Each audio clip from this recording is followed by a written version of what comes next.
What up, fight fans? It is Saturday night, September 26th. We are just getting done with UFC 253. In the main event tonight, Israel Adesanya knocks out Paulo Costa Borrachina in the second round.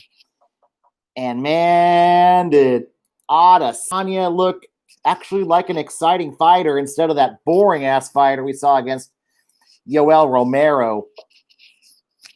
Man, did Adesanya raise his stock tonight, knocking out Costa. This fight was not even close. And now Adesanya, 3-0 in title defenses as of right now, could be getting on the verge of cleaning out the middleweight division.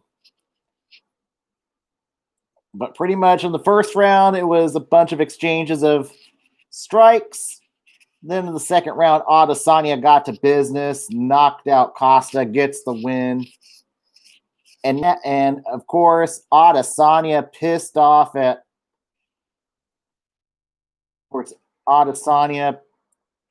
about fighters missing weight. Definitely had a big rant after the fight about that.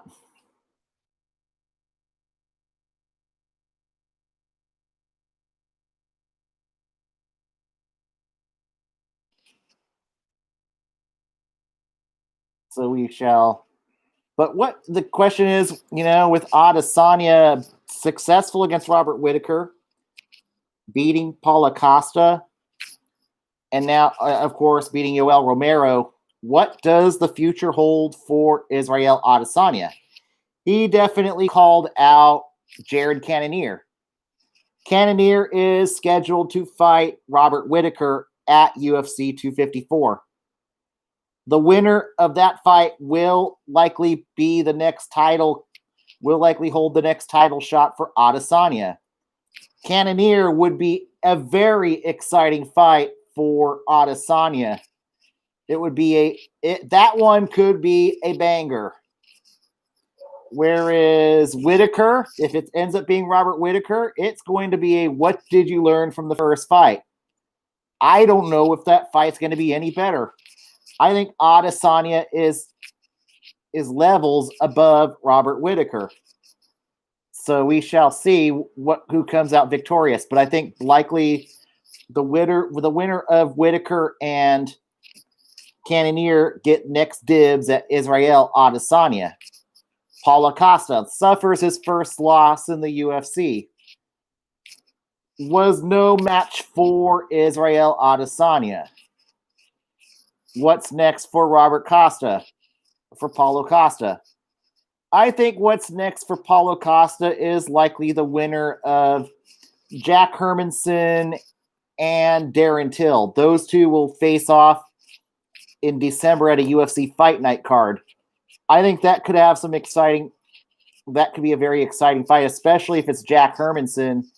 Costa versus Hermanson could easily be a Fight Night card sometime in 2021. We go on to the co-main event. Jan Blachowicz stuns the world and knocks out Dominic Reyes in the second round. I didn't see this coming. Dominic Reyes did not look sharp in this fight, but the story of Jan Blachowicz is amazing. This fighter a few years ago was in jeopardy of being cut and then goes on a big winning streak. Yeah, at one point of his career, he lost 4 of 5. He lost to Jimmy Manua, Corey Anderson, Alexander Gustafsson, and Patrick Cummins. He started off about 2-4 in the UFC and was left for dead. Then he started winning. He started beating Devin Clark. Then he beat Jared Cannonier, Jimmy Manua, Nikita Krylov. The only bump was Thiago Santos. Then he beat Luke Rockhold. He atoned for Corey Anderson. And now he knocks out Dominic Reyes to be the underdog. This is the biggest underdog story of champions in Jan Blachowicz. from almost being cut to champion. You don't hear of too many of these stories in the UFC, and Jan Blachowicz deserves it. What is likely next for Jan Blachowicz is likely the winner of Glover Teixeira and Thiago Santos. Those two fighters will face off sometime later on this year. As for Dominic Reyes, this loss hurts. This might be a bit of a hangover loss from losing to John Jones. So maybe for Dominic Reyes, he maybe goes back to the drawing board, takes a little bit of time off from the UFC, sees a sports psychologist. But I think, honestly, Dominic Reyes has hit a little bit of a mental block. I think he should have won this fight, but he didn't. But now he's got to get back to the drawing board and figure things out. Maybe take a bit of time off from fighting. But when he does come back sometime in 2021, I think a good comeback opponent for Dominic Reyes might be Alexander Rakic. That would be an exciting fight night card, and that could be a good fight for Dominic Reyes to get back on track.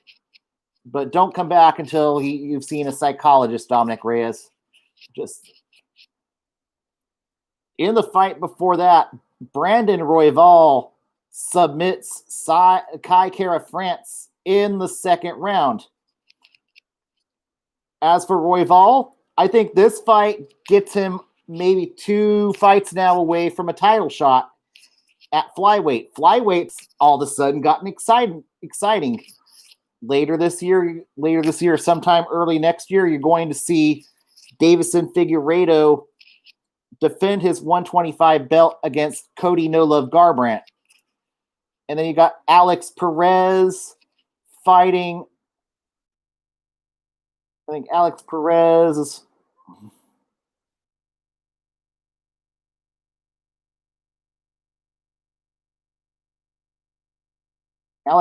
fighting Brandon Moreno sometime either this year or in 2021. But what's next for Brandon Royval?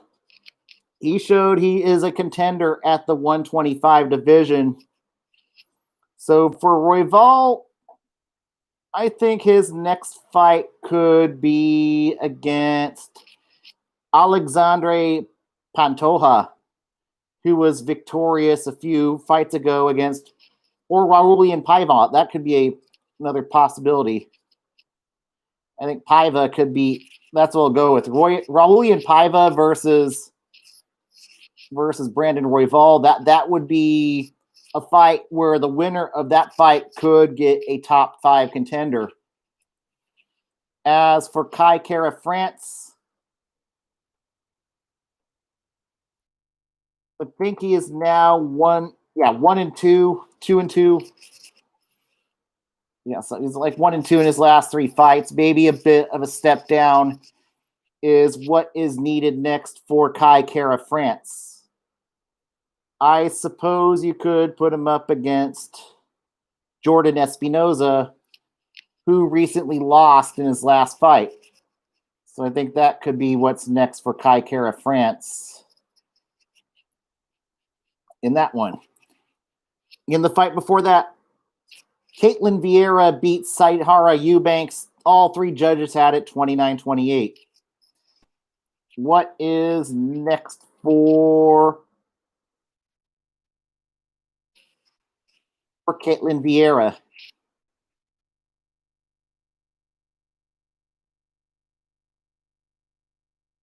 Where she's ranked. I'm trying to look for a ranking right now here. Oh, there we are. I suppose you could put her up against Irene Aldana. Let's see if they've fought before. No, she lost to Irene Aldana, so strike that. I'm not going to put her up against that. But maybe somebody like Yana Kunitskaya could be next for. Let's see if she's got a fight booked or not.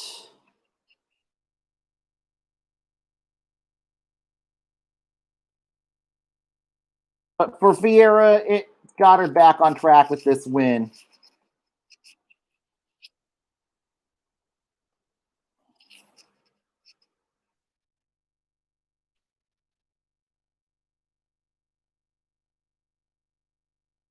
Let's see who she's not fought that she's.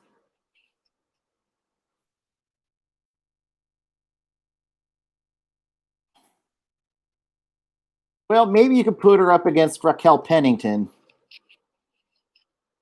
If these two have not fought, they've not fought. Okay, so I suppose you could put Caitlin Vieira against Raquel Pennington. That could be a fight you can book and go from there. Sijara Eubanks gets the loss. I suppose she'll probably have to take somebody outside the rankings next.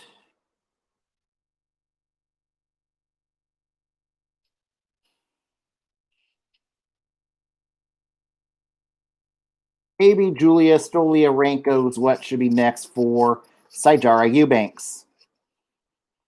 In the first fight at catchweight, where Zaburia Tukugov loses and also forfeits some of his purse since he missed weight, Hakeem Dawodu beats Tukugov via split decision. Dawodu, I think, could be ready, could get maybe a top 15 fighter or someone near the top 15. Dawodu is starting to look like a fighter that is. Dawodu is looking like a fighter that is a contender at this point, and is quickly climbing the ladder in the 145 division.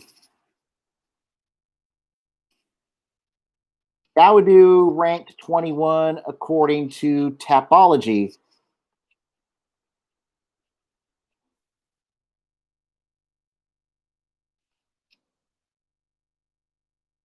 So I think what's next for Hakeem Dawodu is maybe take a fight against a fighter nobody wants to fight, Ryan Hall. That would be a very underratedly exciting fight. Could you imagine Hakeem Dawodu versus Ryan Hall? That could be a barn burner. I think that would be very exciting. That would be a very underrated card, and nobody wants to fight Ryan Hall. Hall 8-1. Or I suppose you could put him also against the winner of Makwan Amirkhani and Edson Barboza. But I think Hall would be the better fight, in my opinion. As for Tukugov, losing to Dawodu is not the end of the world.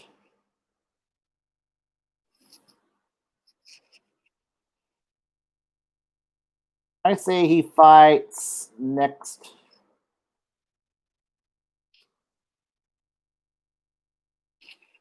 Kron Gracie. I'll give him. He should fight Kron Gracie next, and we'll go from there. Now on to the prelim card. In what was a very exciting fight, Brad Riddell beats Alex Da Silva Colo via split unanimous decision. All three judges had it 29-28. In this one, Da Silva complained about an eye poke, which later on replay revealed it was a punch, not an eye poke. Unfortunately, this was my WTF of the night. The ref actually gave Da Silva time when it was clearly a punch, not a poke. That was not exactly a. But for Riddell, he is certainly looking like a prospect at the 155 division, at the very stacked 155 division, and could be in line for a jump in competition. Brad Riddell now 9-1 in his fighting career, ranked 35 according to Tapology.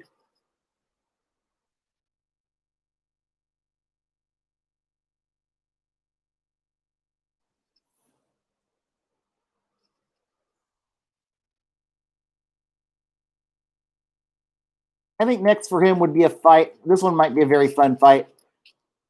Go Brad Riddell against Renato Moicano. That would be a very fun fight. What is next for Alex Da Silva?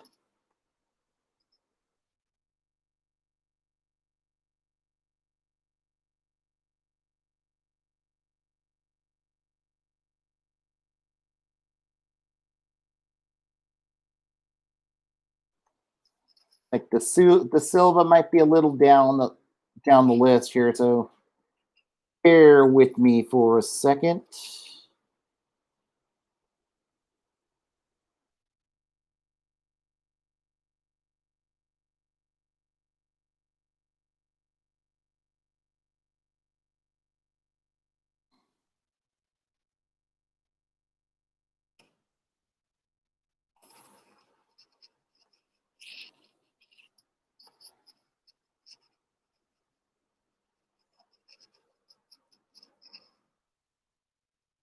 There we go. This is his third loss in the UFC, ranked 83. So certainly I think a step down in competition is what's going to be next for Da Silva.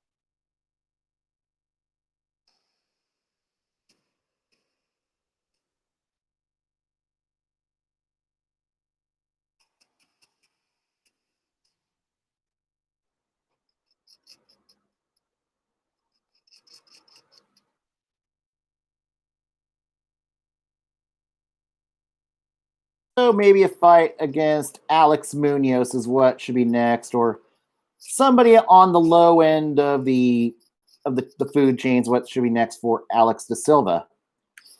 In the fight before that, Jake Matthews beats Diego Sanchez by a unanimous decision, 30-26.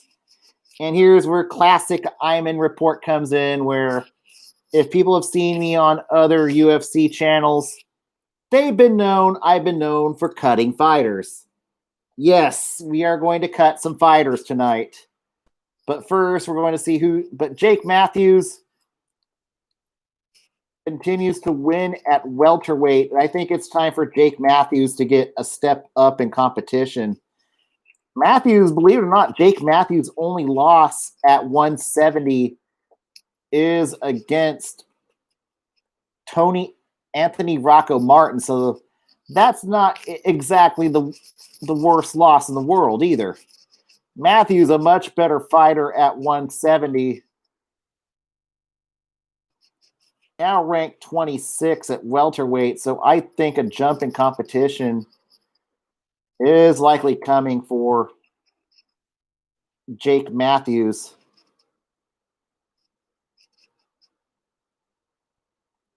You know, I kind of think it would be fun to see him and the Brazilian Cowboy showdown. Jake Matthews versus Alex Oliveira. That would be a very exciting fight. So maybe in 2021 we get Matthews versus Jake Matthews versus Alex Oliveira. That would be a very exciting fight. As for Diego Sanchez, it might be time for Dana White to have the talk with Diego Sanchez. I don't think Diego Sanchez will ever contend for a belt again. When he wins, he says he's back. He's fooling himself. I think, honestly, it's time for Diego Sanchez to retire. I suppose you can give him one more fight against a guy like Matt Brown. But if Matt Brown, it's either maybe Matt Brown or Carlos Condit. But even Condit's not a gimme for Diego. So I think Matt Brown might be the route you go if you want to give Diego Sanchez a retirement fight.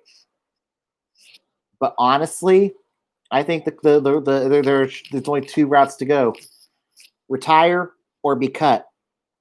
I really don't want to see Jake. I don't want to see Diego Sanchez in the octagon anymore. I don't.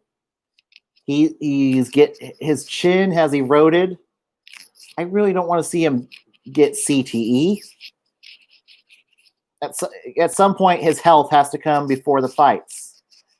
Even if it means fight doctors do not give this fighter a license, I don't want to see Diego Sanchez fight anymore. It's time for Dana White to have the talk. It's either retire or be cut. I think those are the only two routes you can really go at this point with Diego Sanchez. He's too stubborn to leave on his own terms. In the fight before that, Ludwig Kine, who could be in line for a $50,000 bonus, knocks out Shane Young in the first round.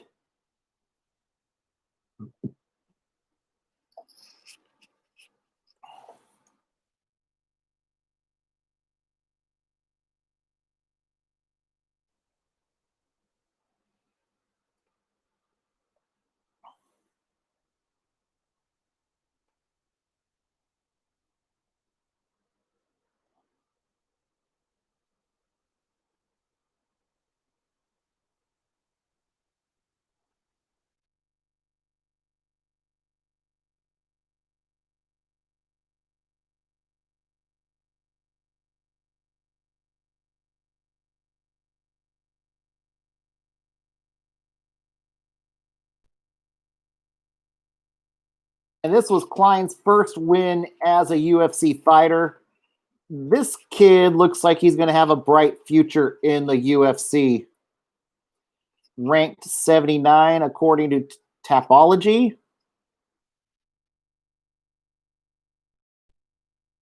I think what should be next for him,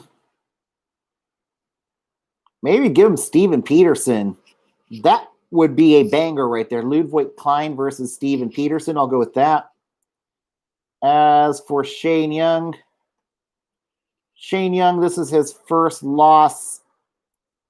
No, the second loss as a UFC fighter, 2-2 in the UFC.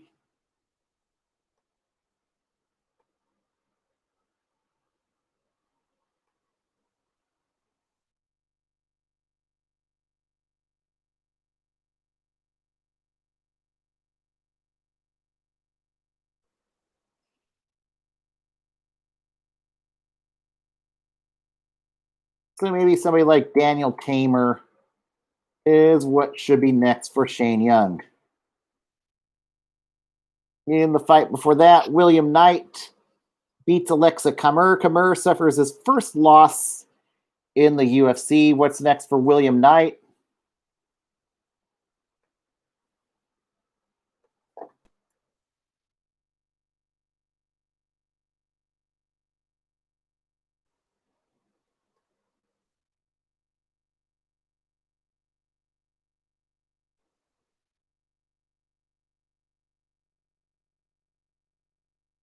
Knight ranked 63rd.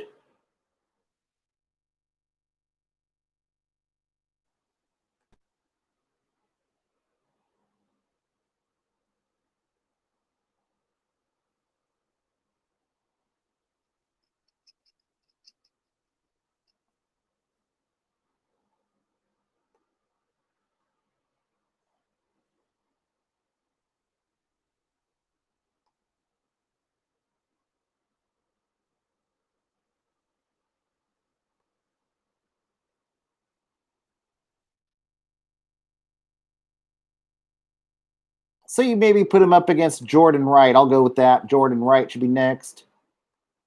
As for Alexa Kamur, it's probably going to be a debutante next or somebody a bit lower on the food chain.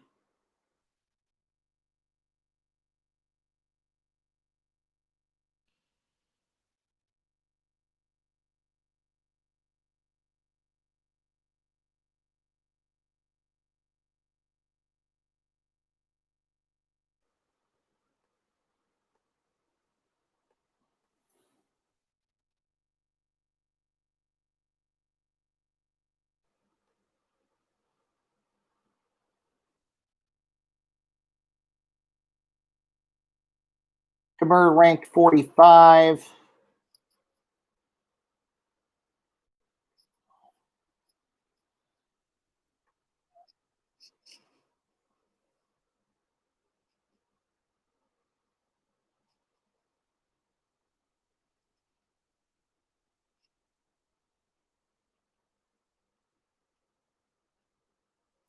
So I suppose you can put him up against Jordan Johnson. That's what should be next.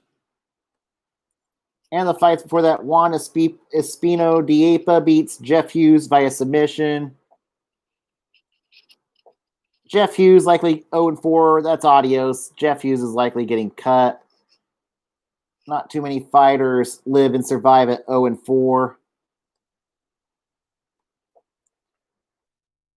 As for Juan Espino,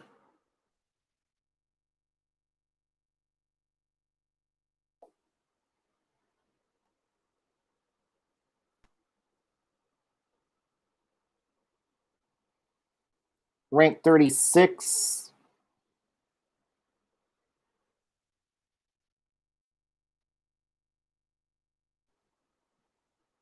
Maybe the Chase Sherman.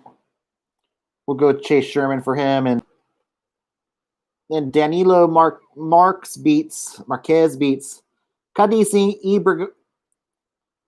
Ibrahimov in the first round. Ibrahimov's likely getting cut. He's also 0-4. Marquez.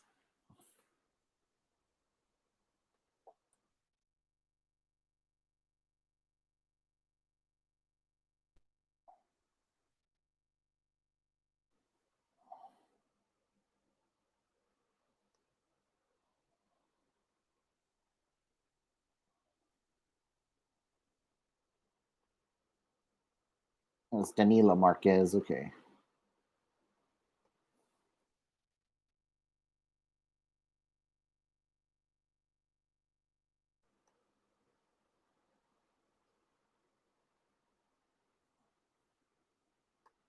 Ranked 886 at light heavyweight.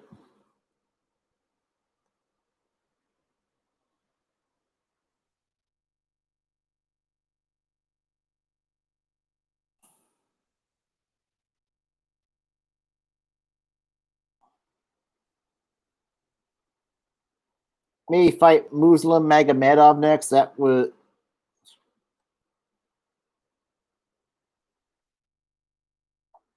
Nope.